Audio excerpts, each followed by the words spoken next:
साथियों, पंजाब की वीर भूमि पे जन्मे शहीद अग्निवीर अमृतपाल जो मानसा ज़िले से आते हैं, वो 11 अक्टूबर 2023 को जब भारतीय सेना में तैनात राजौरी सेक्टर में लाइन ऑफ कंट्रोल के साथ ड्यूटी पर थे, वहाँ उनकी मृत्यु हुई।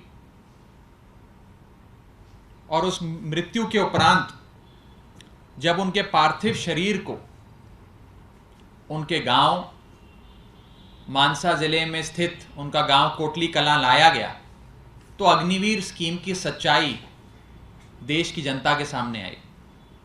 आपको याद होगा कि जब अग्निवीर योजना भाजपा सरकार लाई थी सेना में युवाओं की भर्ती को लेकर, तब अग्निवीर योजना के बारे में कई सारी आशंकाएं जाहिर की जा रही थी।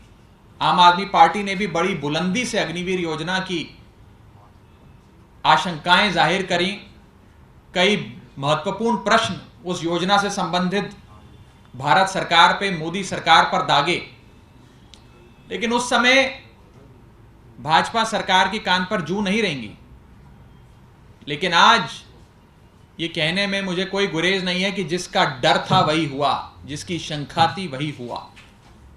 जब शहीद अग्निवीर अमृतपाल जी के पार्थिव शरीर को उनके गांव कोटली कलां लाया गया, पंजाब में स्थित मानसा जिले में कोटली कलां गांव लाया गया, तो ना ही उनके साथ कोई सेना का यूनिट आया, मात्र एक आर्मी का हवलदार और 2 जवान सिविल वर्दी में उनके शरीर को लाए।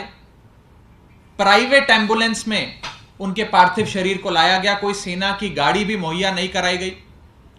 और सबसे चौंका देने वाली बात, उन्हें कोई सैन्य सम्मान अंतिम विदाई के समय जो एक सैनिक को दिया जाता है, वो नहीं दिया गया। इस अग्निवीर योजना के चलते उन्हें और उनके परिवार वालों को ना ही कोई पेंशन भी दी जाएगी और ना ही उन्हें कोई शहीद का दर्जा दिया जाएगा।